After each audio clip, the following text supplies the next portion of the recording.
All right, what's up, fellas? Sorry I'm late. That's one of the things I'm not about, so I apologize for that. So, one of the things I like to talk about is generational change. Because actually coming down here, I'll tell you guys about me being a coal miner. Like, this is like home. I look through here, I see what's going on. I actually am from an area literally just like this. So I come here and I'm like, man, this is wild. It's wild. Cole's the same. He's from down that same area too. So you guys are in an unbelievable spot.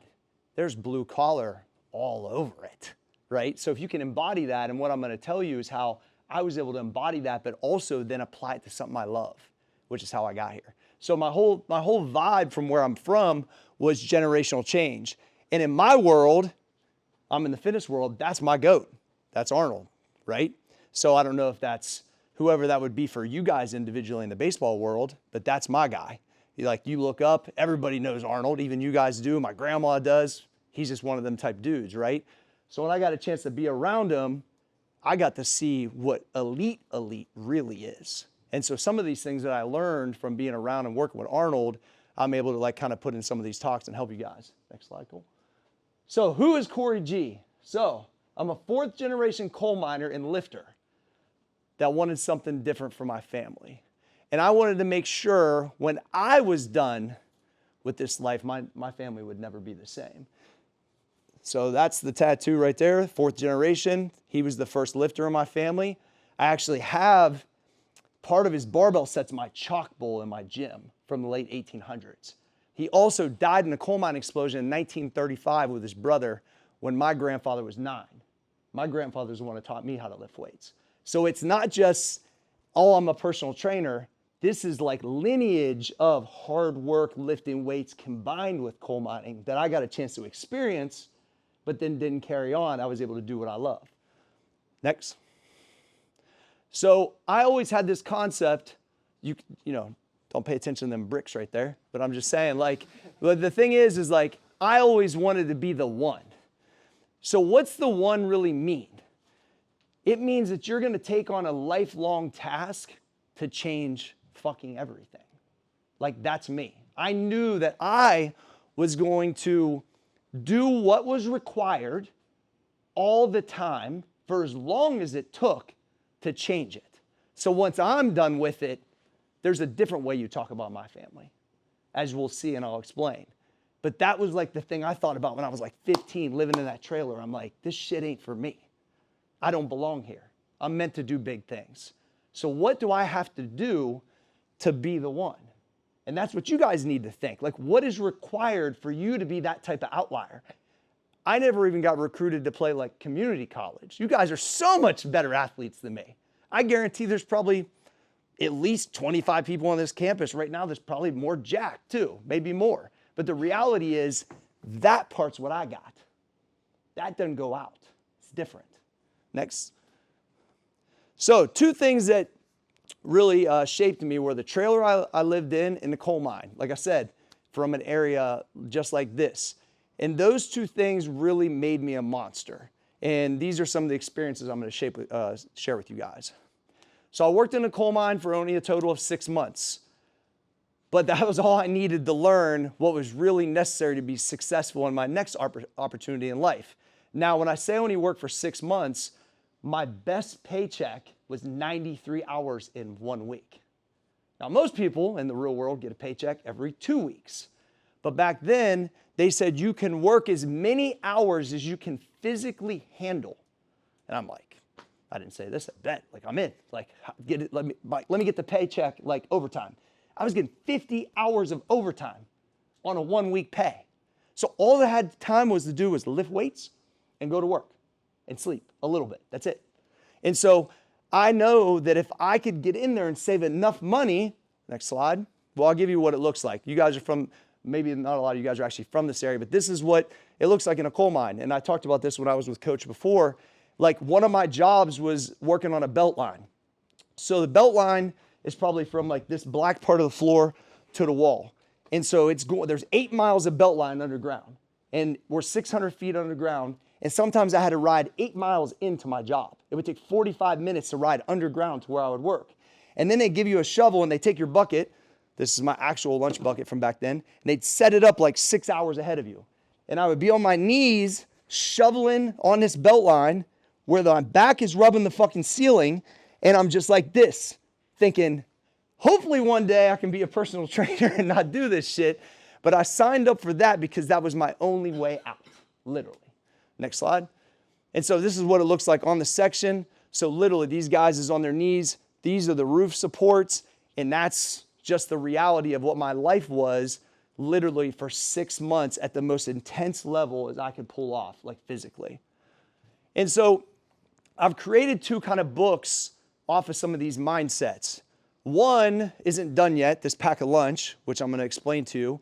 And one that I brought to you guys, which will launch here pretty soon, which is I bought an island and wrote a book, which if you guys looked online, I did actually buy an island, and I'll tell you guys about that in a second.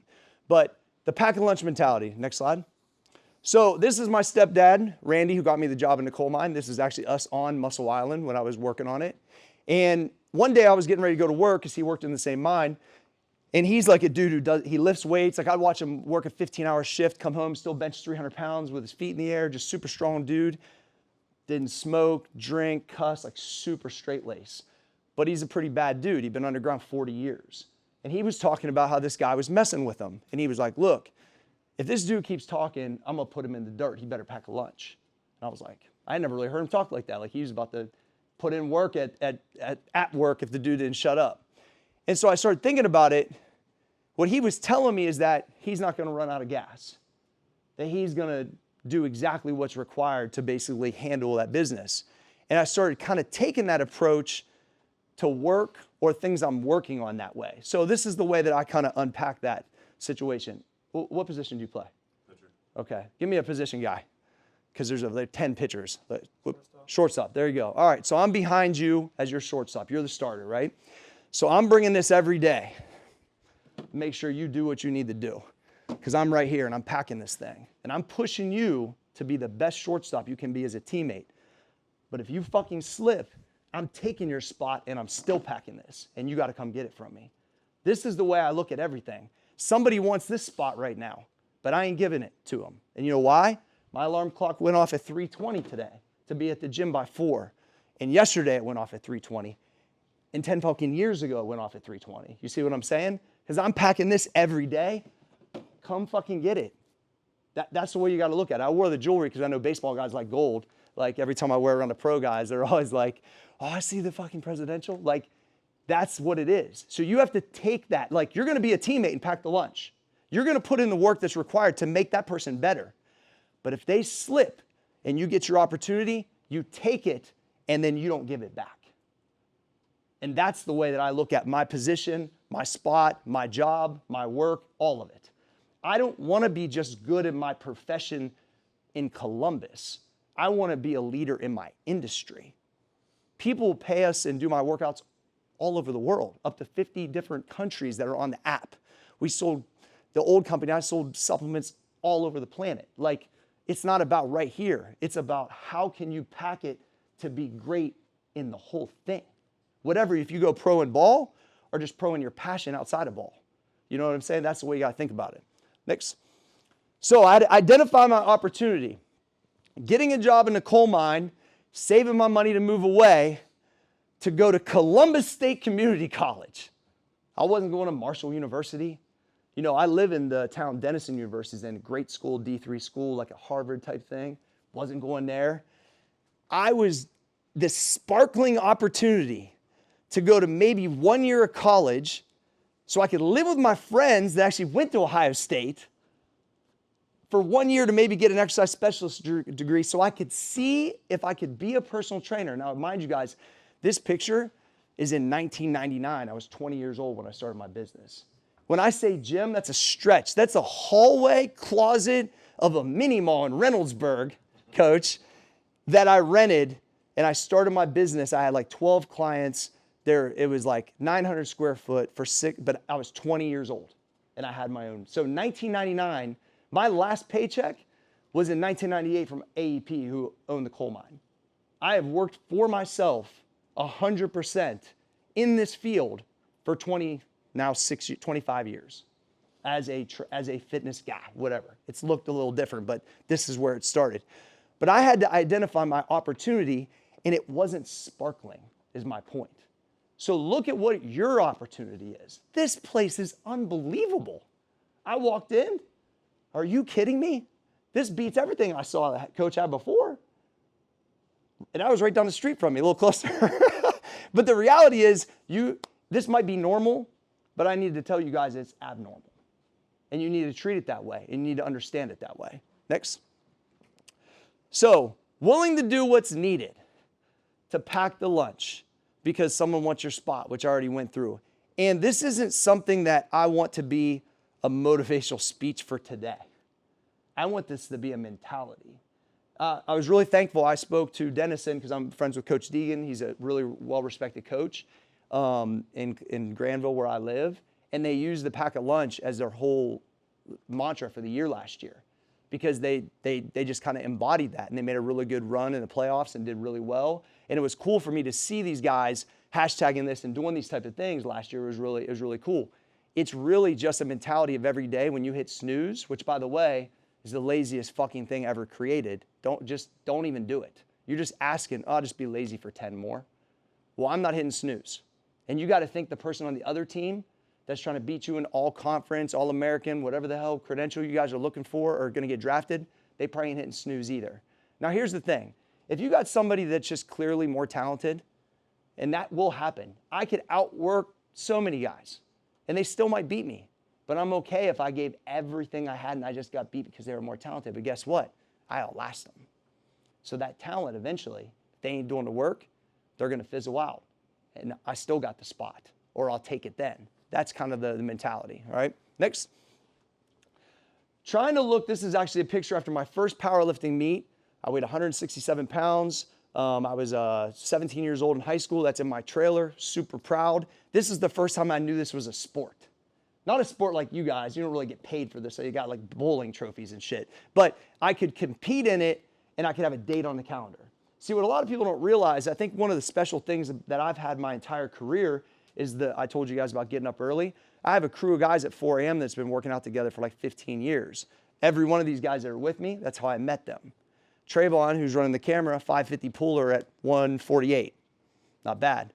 Tyler, how was your best back squat? 550? Cole? There you go.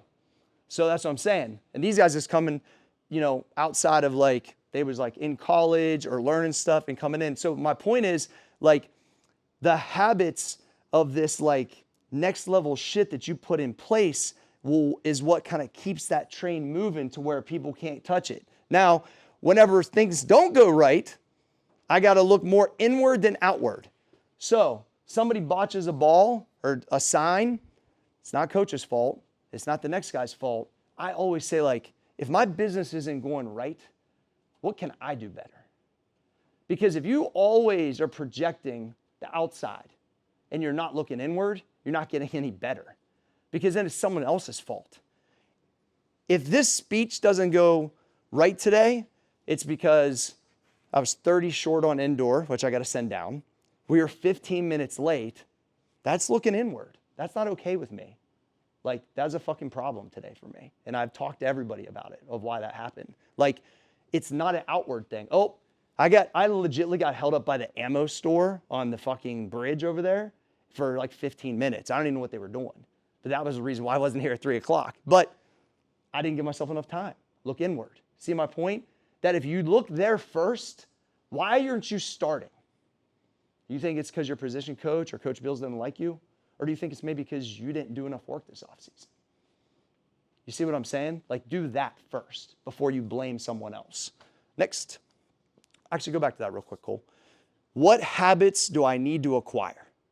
What change do I need to not continue that trend? That's which, when you look inward, I think to myself, what do I have to study intentionally? So here's the thing is, I was a really bad student, but I've studied since I left high school because I had to teach myself all this stuff, right? There's no internet when I graduated in 97. Like, I had to go and research it and be around mentors. And so I'm always saying, what habits or what needs to change so I can get to the next level? All right, next. So This is when I spent a whole day with Tiger Woods in my old business. I got a chance to actually have lunch with them, go over diet stuff with them, hang out on the range. Once again, I interviewed and started working with Arnold a month before I met Tiger. And Tiger's obviously another GOAT level type of guy. But the reality was I had already been in front of like my ultimate kind of like mentor. So when I got to Tiger, I was able to just be pretty chill and talk about stuff. The guy's a straight meathead, wanted to know about supplements, training, protocols. Like, it was wild. It was awesome. But here's the difference. When you're around guys like this, the expectation is so different. And I would argue that you guys have to level up your expectation of yourself. If you want to really get a chance to be great, I've seen what greatness, how they operate, because I've been in this proximity for a whole day.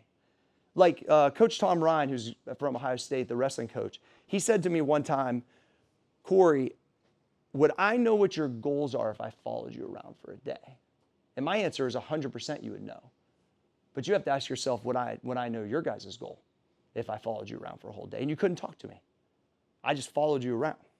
That's the level of the expectation has to be different. The consistency has to be different. I have had Cole's seen it, so many talented guys come in the gym that are better than us. But I beat them almost every time because of consistency. Consistency is the absolute cure to a bunch of stuff. It's so simple, but so hard for people to execute. And therefore, if you have a crazy expectation and you stack it with real consistency, your results will be completely different. Next. So this is the 405 front squat that we were doing a little while ago. But back to the consistency. Consistency is a superpower available to everyone. It's the easiest thing to understand, and it's the hardest thing to execute. And for me, and for most, it's literally the ultimate separator. So I look at it like this. When somebody comes in and they want to train against us or compete against us or whatever, I watch them miss Tuesday. They're pretty talented. Then 3 Tuesdays later, I'll watch them miss it. I know I got them because I just know I'm committed to be there. And I would argue the same thing. Like, think about this. Any of you guys want to be in fitness? You're coming against me. That's what I'm thinking. And I done already made plenty of money and got all the cool stuff. And I'm still this way. But that's what elite level performers in any aspects are, because the expectation is completely different. And my consistency is what I lean on because I'm not that talented. I wanted to be recruited to play sports. I thought that was the way out of the trailer. But it wasn't. I had to go make this way. I had to go pro in something different. Thanks. So here's the other thing is, these are some of the covers I did back in the day. Nothing is guaranteed, time frame or outcome. So you have to work like you think it's going to happen or like you need an opportunity. But I can guarantee one thing though, if you never go all in, it will never fucking happen. So I'm working every day with this relentless kind of pursuit. So when the lights are turned on me, I have an opportunity to be great. But if you never work like that, you're not guaranteed that light's ever going to shine on you. But when it's you're up to the plate, you got to make the play. All of that work is so you get an opportunity at it. The problem is you're not guaranteed that opportunity is going to come. But what I do know is if you put that work in, I call them Nerf hoop alley-oops. Everybody wants those. Oh, I got this. Because I've been prepared. That's what you want. So you're up to bat, and you're like, I know this dude's going to throw this, this, and this. I've done my homework. Lock in. I'll get dude in from second. Like, just automatic. Like, that's how it has to be. Next. So, origin story. I bought an island and wrote a book. The funny thing is, the book that I gave you guys really isn't about the island. It's about the mentality that it takes to even get to that part. And I didn't go to college really, so like I wouldn't write a huge book. You guys can all read this in 45 minutes, so it'd be good. You can refer back to it. But I want to share some of the mentalities and some of the things I thought about, and I'll give you a little bit of background. So I'll tell the story of the island here in a second, but I got up 2 weeks after I bought this property on Buckeye Lake, which is on the east side of Columbus. It's an uninhabited island that's been sitting there since 1866 when they created the lake. No utilities, no one's ever touched it, 1.5 acres. Got to get there only by boat, and it was like a jungle. 2 weeks into it, I've never developed anything. I've never built my own house. I've never ran utilities under the water or done any of that type of stuff, right? I had this idea to write this book, and it literally just flow state came to me. I recorded it. I sent the idea to Cole. He made this graphic probably in less than an hour. Danny, who's not here, which we call him Small Arms Danny, he edited it. That's one of our guys on the website, and we had this book. Next.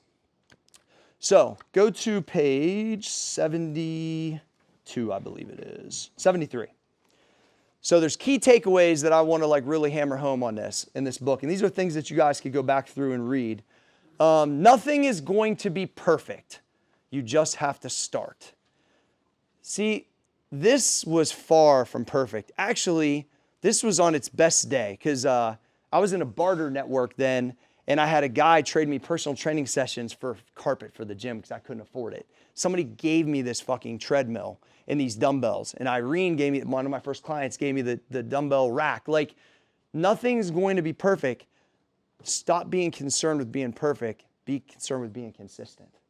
Because there's always, you guys are looking at, okay, version 1 of this business for me, but version 25 of what I've been doing, right? I'm here because I want to get a rep in front of you guys, get used to talking, doing this type of stuff because I like it. So it's like, I know it's not going to be perfect, but it doesn't exist.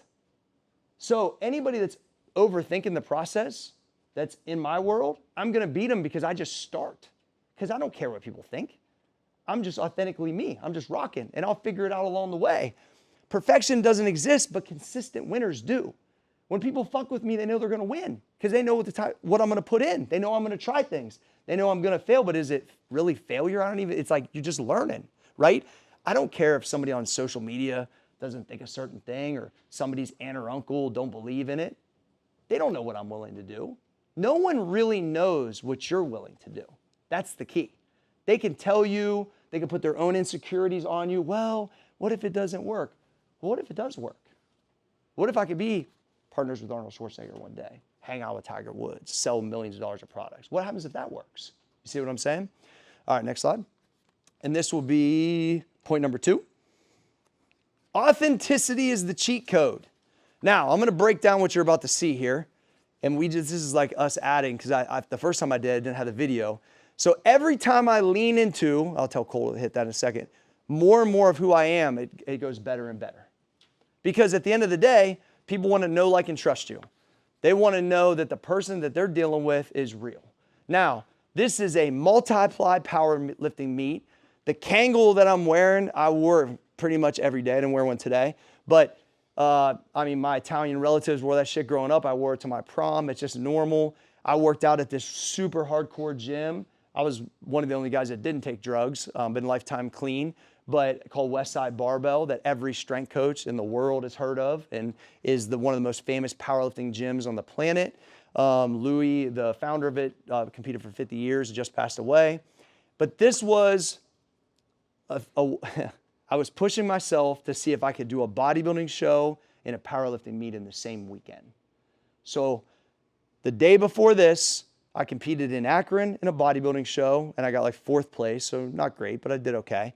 And then the next day, I attempted this squat, which Cole is my knee wrapper, 694 at 181 in the 40 to 44-year-old division for the world record of drug-tested weight class. Now, you'll watch this, and I thought I got the record, and then I'll tell you after.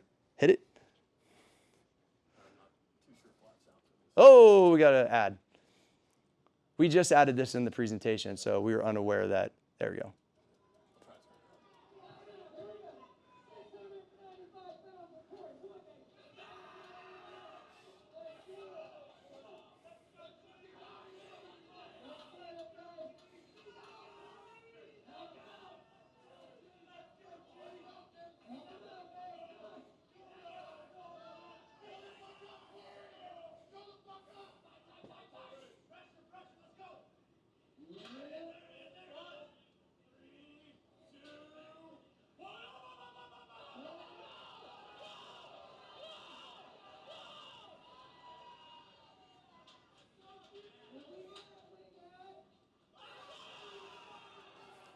So that's authentically me.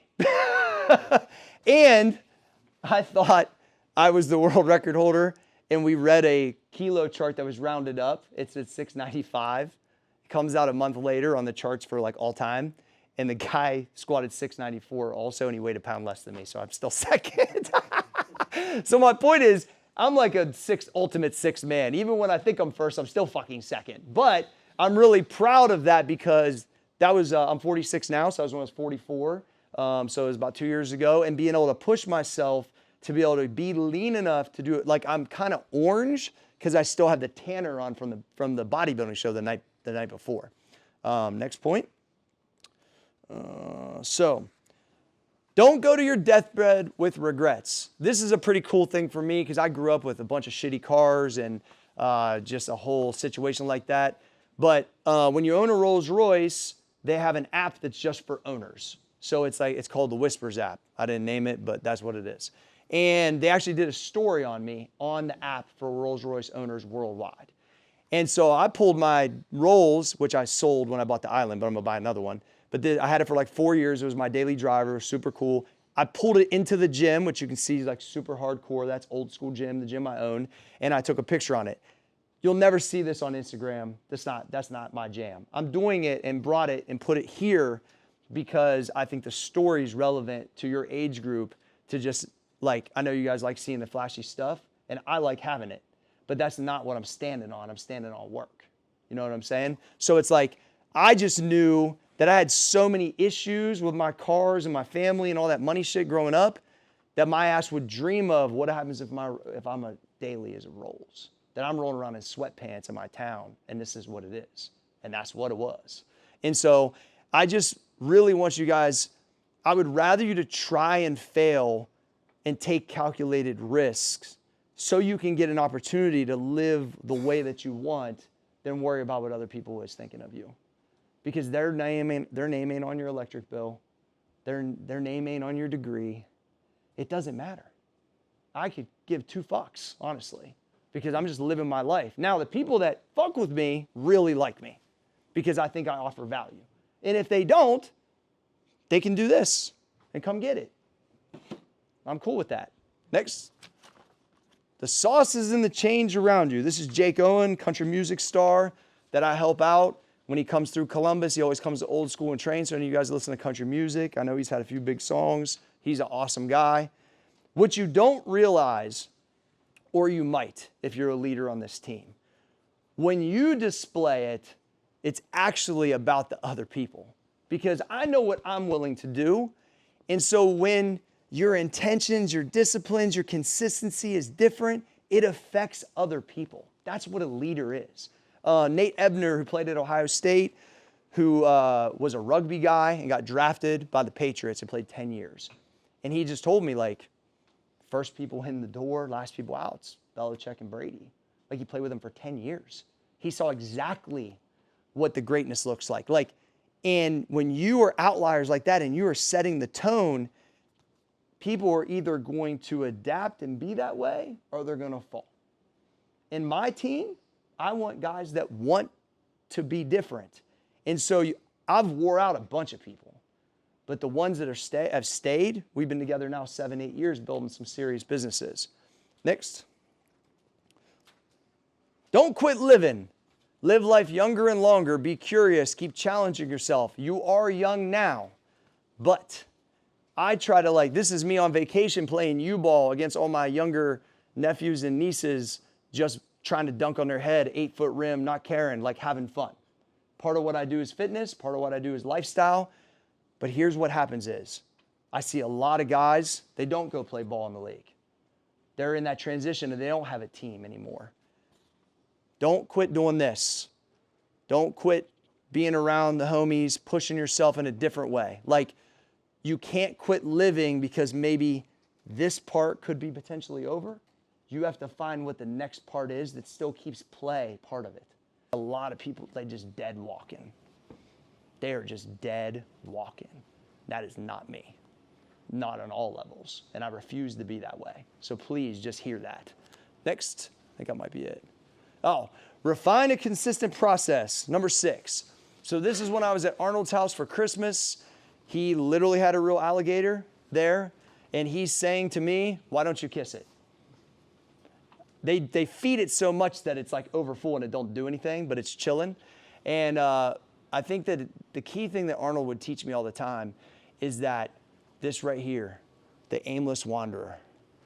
You have to know where you're going. I would love, like, you guys should each have the goals for the team and for yourself. And you should look at them every day. It's not hokey. Write it down. Journal, Mead notebook, whatever, vision board, however you want to do it. I use my phone background. My phone background has my goals on it. It has a quote that I like, and it has my goals on it. And I look at it every day when I get up. So like short and long term. And here's the thing is, create the process and refine it. Add, subtract. What makes me elite here? Do I have to be here 15 minutes early? Do I need to run an extra mile? Should I do extra arm care? What makes me different? All right, next goal. Discipline is rewarded. Number 7. This is, that was like in July at Men's Health. I've been trying to get with Men's Health for years when magazines was cool. I was able to do a whole thing. It comes out the first of the year called Dad Bod Shred. You guys don't need that yet, but so discipline is rewarded. I'm really always trying to tell people, like, address your daily successful habits, your physical training in your programs, your mental training and your curious learning. See that part right there?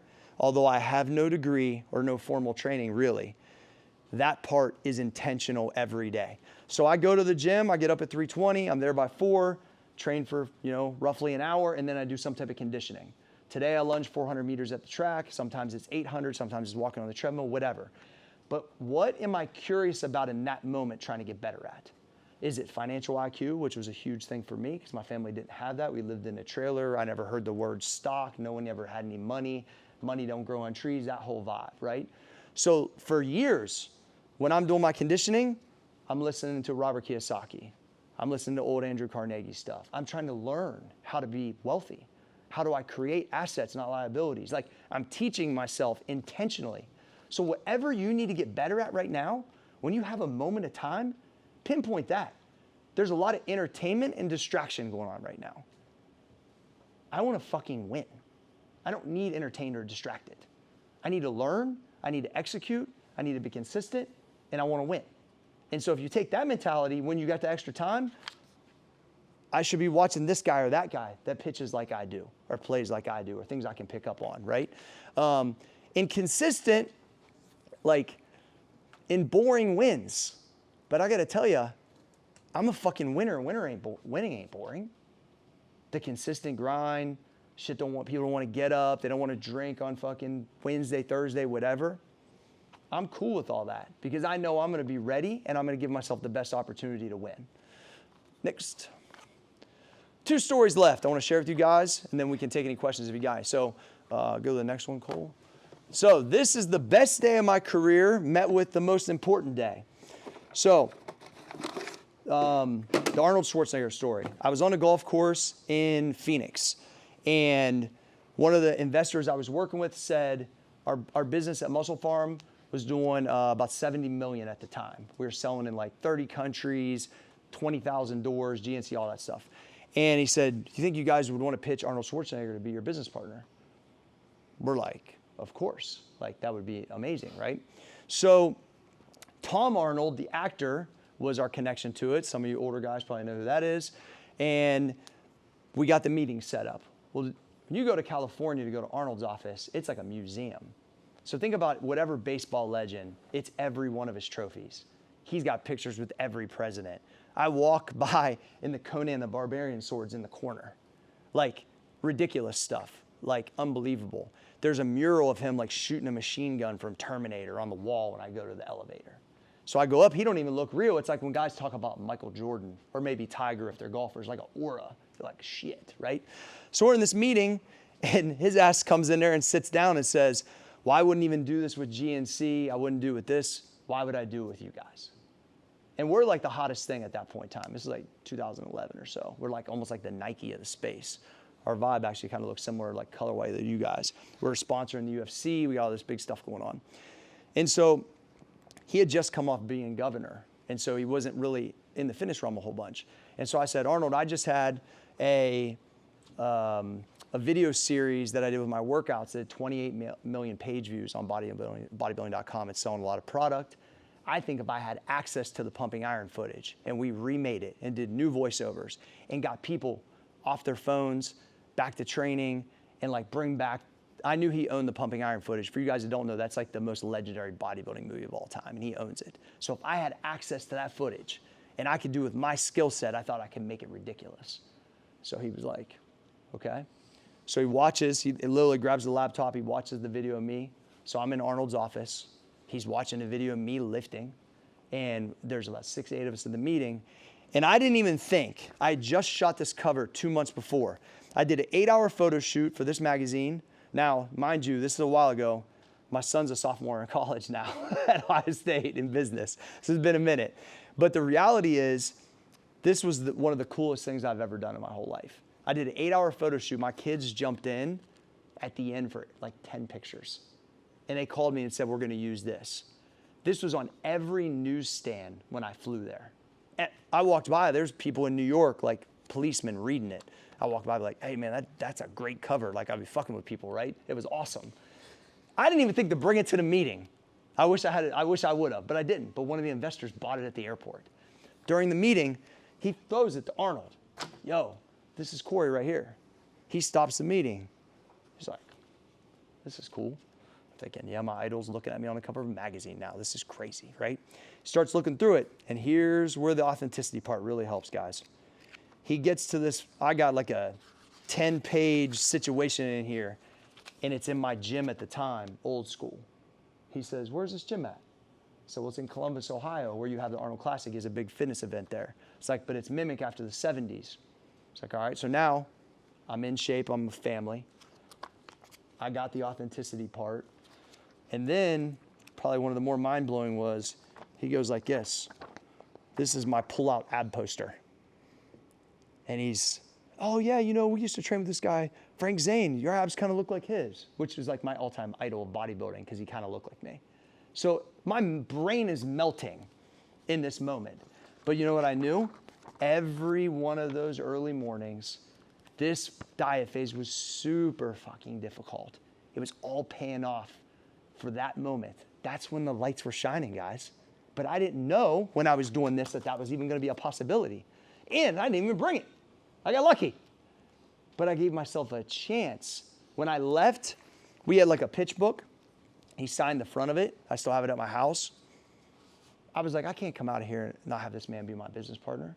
This is the best opportunity of my life. I, from now on, stand by Arnold. I got the governor's ring. I got him to be my mentor. We did business together. It was unbelievable. But if all of that, like, you guys hear how serious I am. If I'm not that serious, that ain't happening to me. I can tell you that straight up. Next story.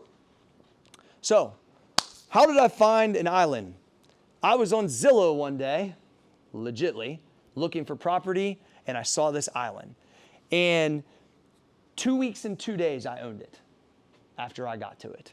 My friend Brian Peters, who actually was the captain for special teams for the Texans when J.J. Watt and those guys were there, and Deshaun when he actually made some passes, him and Jake took me to the island.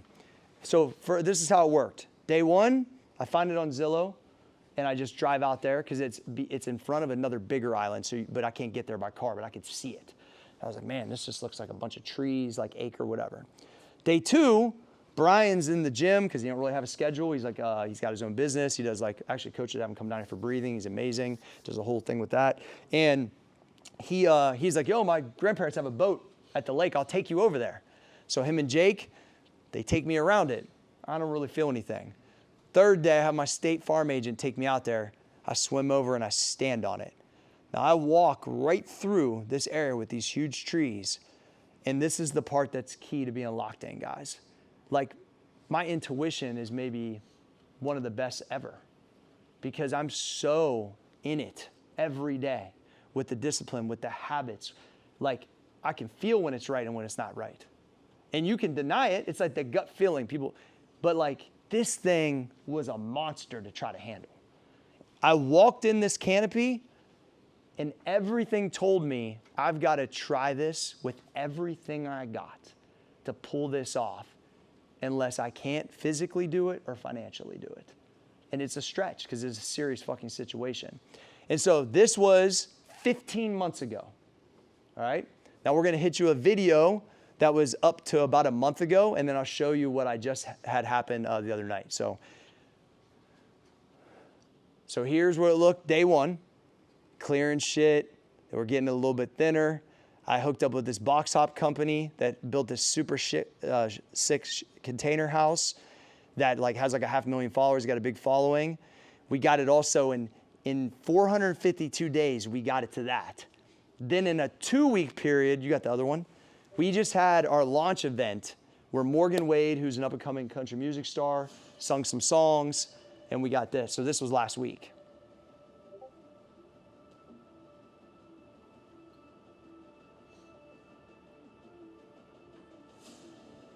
I had a barge parked out front. Everybody had to go across because we're still kind of doing construction. We had about 150 people out, food, DJ, Morgan played music, all of our customers that came around from all over the place. That's actually Brian that took me to the island.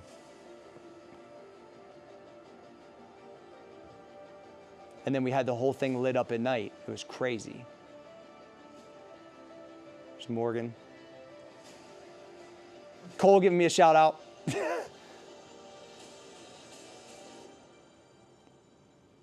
And so in 15 months, it looked like that in my head. Not quite like that, but just the push. And all the stuff I talked about, all the stuff that's in that book was what I leaned on to be able to accomplish that. Is that it? Yeah, if you guys want to check out any of the stuff we do, we have the Max Effort Muscle, which you guys will try some of the supplements. You can go to maxeffortmuscle.com.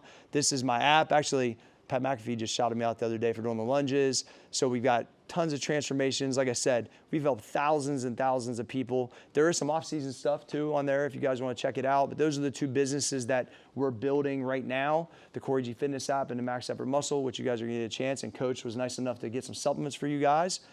I think that's it. Holler at your boy. Enjoy the book. Appreciate y'all.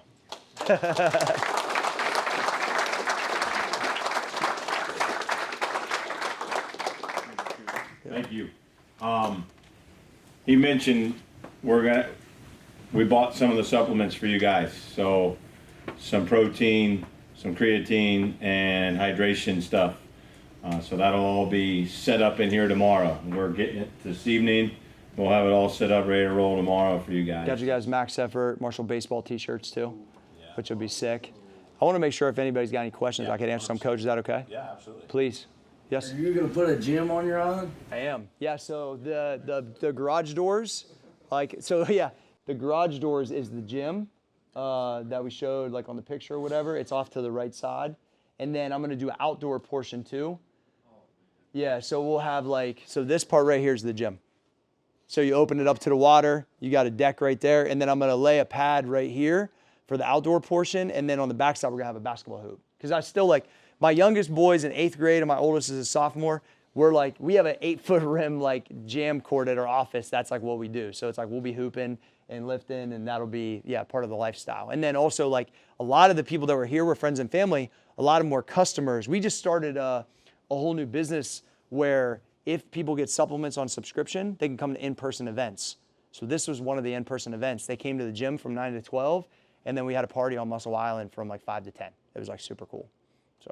So yes, if you call it Muscle Island, you got to have a gym. Anybody else? Please ask now, anything. Don't be scared. You look like you got something. You got a great mullet. Yeah, thank you. Taking creatine, is it necessary to load it for a couple days, or should you just go with the 5 grams a day? So I'm more of a 10 gram a day guy. Okay. So I've had a couple, I have a baseball kid I work with that's signed to go to Eastern Michigan and another one at Wright State. And I had those guys 10 grams a day that were both trying to get bigger. So I think that's a good staple for you guys, especially for the amount of supplements you guys will have is for a 6-week period of time. Hopefully we'll do another deal and I can come back down again. But that I would go 10. I'd go 10G a day, for sure. And just make sure you drink enough water. Anybody else? Anything? Come on, go ahead. Do you just do like strength training, or do you do bodybuilding stuff as well? Yeah, so that's the cool thing about how we train. We've always done a combo. So there's always been like a conjugate max, which is like a Russian like kind of old school mentality where you take like a different variation of a squat or deadlift or a heavy press, and then we would do like bodybuilding accessories after. And then one of the things I got pretty popular for is I squatted every day super heavy for like 3 years. Different front squats and bands and all kinds of shit that went on the internet and did really well. And then I was lunging a half mile every day after that. That was like my baseline. Me lunging a half mile for 500 days in a row or whatever was like me just walking down the hallway, like no big deal. But that's where like some of my mentality, especially being drug free, so the supplement game and understanding diet and nutrition to be able to recover from things like that. I didn't even start squatting every day till I was like 36. So it's not like I was doing it when I was 20. You know what I mean? So I've been able to kind of with the diet and nutrition and stuff that I've practiced, I've been able to, you know, keep my career, there's like a longevity piece to it now. Anything else? Good. I can't grow my upper chest. What should I do? Your incline form's probably all fucked up. So this is great though, because a lot of people ask me questions, they never follow up. Send me a video of it on Instagram. Yo, I'm the dude with the great mullet in the back. Here's my incline form. I probably could fix it and probably change that for you. Beautiful. How far is the island from your house? So great question. 30 minutes with the boat ride. So 20-minute drive from the gym facility, and then it's like a 5 or 10 minute boat ride from the marina. So it's very close. So I can feel like I can be in a different area and mindset like that. One of my kind of things I want to do is do more of this, more of the books, more speaking, and I think that a place like that's something where I can do a lot of that type of stuff, like writing and content and that type of stuff. Yeah. So what had you on Zillow that day looking for an island? Yeah, so I wasn't looking for an island. That's the key. I was looking for just I have a few properties. I'm not like a big real estate guy, but I got a few things. And I was just looking for a fixer-upper on the lake because I was like, yeah, I've never even driven a boat before. I literally bought that, walked into the marina and was like, all right, I need help. I don't know how to drive a boat, park a boat. I didn't even think I'd be owning a boat 2 weeks from now. I bought like a beat-up work boat that I needed for like all the contractors and stuff. And when I saw the island, I thought it was like, so Dave Thomas, the old founder of Wendy's, owned an island on this lake, and the Dispatch family, which is the big like newspaper in Columbus. So I knew they were there, but I didn't know there was any available. And so I'm looking at the first thing I told you guys, I'm looking at a legacy piece. I'm now the bodybuilder that bought the island, like up there to all these old people or whatever. And like Muscle Island now could be part of my legacy for my kids and my family. I'm never planning on selling it. Like it'll just be passed down and used for, you know, events and memories and things like that. Or maybe team events.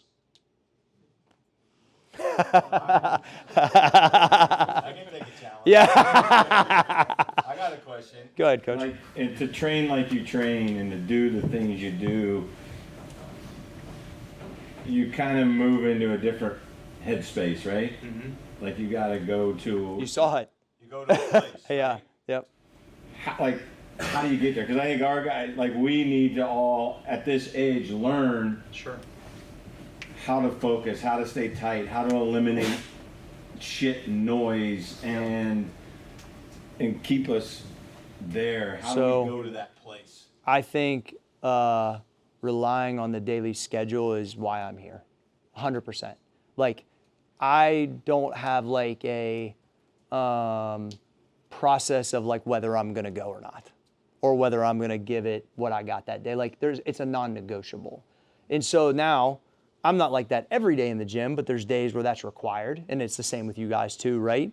Like not just going through the motions, you're giving it what you got. Then there's some days where it's like, it's just different. Now that's a competition day. So that would be like a game day for you guys, which is a little different. But the reality is it's the non-negotiables. Like people, I've been doing this for a long time, but people thought like 4 a.m. is like a flex. 4 a.m. is like a necessity. I have 3 kids. I have multiple businesses. I'm still competing. If I'm not at 4 a.m., my phone's ringing and I'm running multiple 7-figure situations. Like, I gotta not just be Corey the trainer, I gotta be Corey the business guy and the dad too. So the reality is, it ended up at that time, because that's the only time I got. It's uninterrupted. Once again, what I say, distractions and all that shit, right? That ain't happening. When I'm at the gym, I'm just Corey that lifts weights. And I'm intense and I'm competitive and it's a team and it's camaraderie, it's the locker room, it's all the same thing you guys got. I just still have it at this age too, which is I'm thankful of. But the reality is if it didn't happen at that time, my phone starts ringing at 7, my wife needs something, my kids need something. What kind of workout am I getting? No, because they're a priority too, right? So that happened purely because of that. So I would argue if you're not getting what you need, go to bed a little earlier, get up a little earlier. See what happens. See what happens when that's the new expectation. I know what happens. I live it every day. Every day. And people are like, gee, you made enough money, you're doing this now, why are you still getting up? I know what it yields. That's it. I know what I get for it. So I don't mind putting the time in. I've been doing this for a long time, so I know that this world works by a certain set of rules. If you follow them and you have faith, it's to believe the things you can see and touch is no belief at all, but to believe in the unseen is a triumph and a blessing. I make the unseen seen. That's why it's tattooed right here on my arm. That's an Abraham Lincoln quote. And also there's another quote that Cole put up on his Instagram yesterday about you can't tell whether we're working or we're playing. There's no distinction. A lot of people don't even really understand all the way what I do sometimes because it's confusing. Because they see what we're doing and they wonder like, how the fuck can we make money at that? We just figured it out. So those are two components that I try to keep ever present. Really important. Anything else? Good. Writing down quotes. I'll send them to you. I'll send them to you, Greg. You do abs every day. So yeah, so I had a little bit of a back issue, so I kind of laid off of them because my thing was, because I wasn't really that gifted of an athlete, I needed my abs to look like crazy, right? I used to think like, you guys will laugh at this, I wanted my abs to look so crazy you got uncomfortable when you saw them. Like, they'd be brick showed and they'd be like, oh, fuck. Like, so I would do 100 ab wheels every morning and every evening, and then weighted straight legs, about 100. And then before I go to bed, I would take a 25-pounder behind my head and do like 200 crunches. And so every time I was getting ready for all the magazines and stuff, that's what I was doing. Yeah, it was my routine. The problem is though, because I'm not an athlete, right, like you guys, I made my abs way stronger than my lower back. So it was good for what I was doing, but I've kind of like laid off of it a little bit as I got older just because they're already built now. And it's like, if I'm lean enough, we're good. So yeah, good question though. Good. Between 9 and 10. So here's the other thing is a lot of people have rivaled me on this. So I wore the little Whoop thing for a little while. And because of the diet and nutrition, I don't think I was doing this on purpose, but it kind of hacked that process a little bit for me. So my sleep quality was the worst it ever was when I wore that thing for like 3 or 4 months was 92%. And that was the days I drank alcohol because I still drink some bourbon and whatever and Guinness and stuff. But when I don't drink, it was 97 to 99.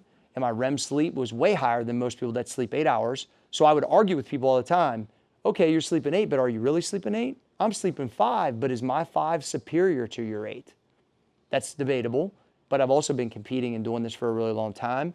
I don't eat anything that raises my insulin during the day. I keep that for nighttime. I give myself a little natural insulin spike.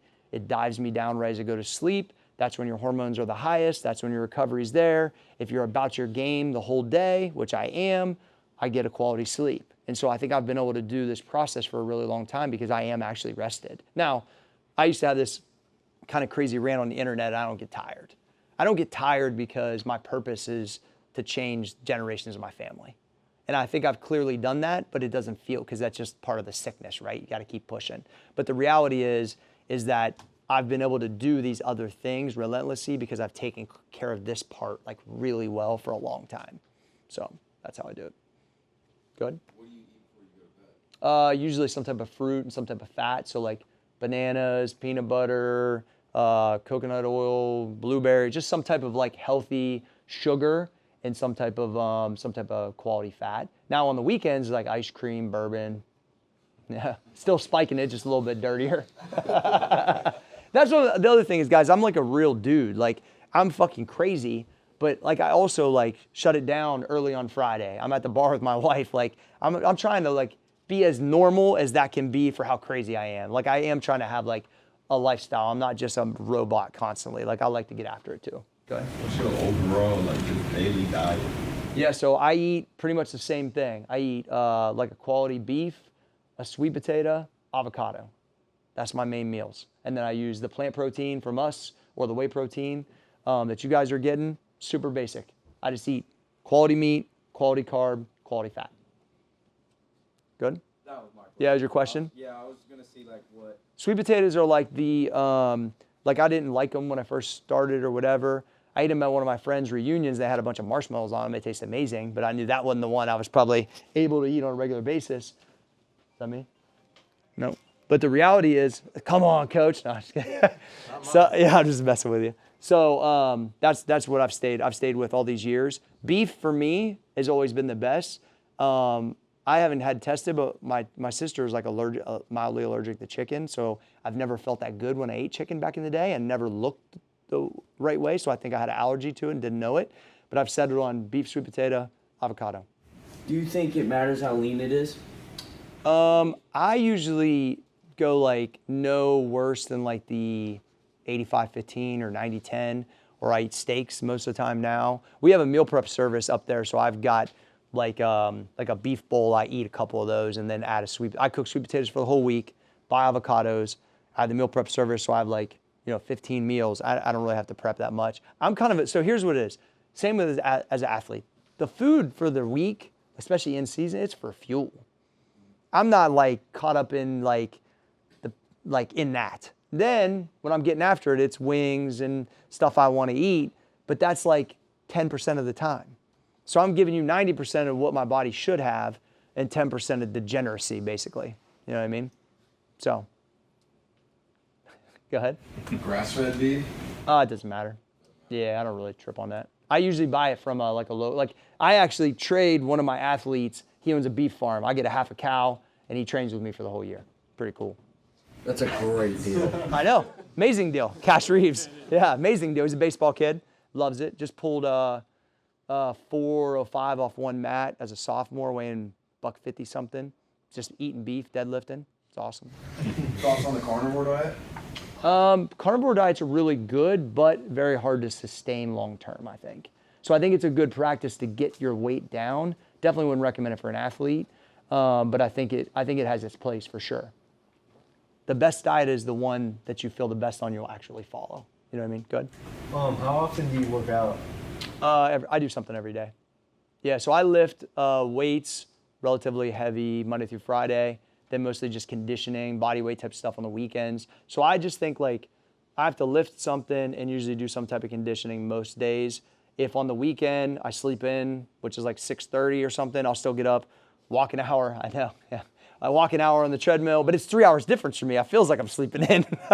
I'll walk an hour on a treadmill or go lunge or hoop or something. But I try to stay out. It really is, if you don't use it, you lose it, truly, especially as I get older. I feel younger the more active I stay. So I just like get up and be like, what else am I going to do? Like I love it. It's like you guys playing ball. Like it's the same for me. How long did it take you to get used to waking up so early? It's funny is my mom was at the Island event and she was telling stories to some of the customers. She used to come in my trailer room and be like, Corey, get out of bed. And this would be like, for school or whatever. I wouldn't do anything. Second was she'd flip on the light. Third, she'd spray me in the face with a water bottle. Like that was her vibe of get me up, right? She's a single mom, so she was like just trying to find a way to get me out. And so I remember working in the coal mine and telling my stepdad, because we had to be there at 5. I was like, when I get my regular job, there ain't no way in hell I'm getting up this early. And he was not retired yet when I was at home a few times, and I was up training before he was even at work. He was like, remember what your ass said to me? Like, blah, blah, blah, We started at 5 o'clock. I think it was probably about 15 years ago, maybe a little bit longer. And then when he switched it to 4, it was different. Because I have guys that don't do this for their living, but they compete. They drive from all over the city, some of them up to 45 minutes or an hour. One guy now an hour and a half to come to the gym to train with us once a week because it's that type of vibe. And I don't know, man, I got addicted to of what was happening at that time frame and addicted to what I was getting back in return. And so, yeah, it didn't take me super long. I think I just evolved over time, once again, because of the necessity, start having kids and stuff, and it's just what it is. So I wouldn't just jump to that, though. I think you make it, that's where people go, I get up at 7, G said get up at 3:20. That's going to, like, mess your world up. But why not 6:30? And then you're like, well, I want to get a little extra reading in or do this at 6. Maybe I want to do a little extra this. It's 5. See, I would just creep it over time. That's the best way.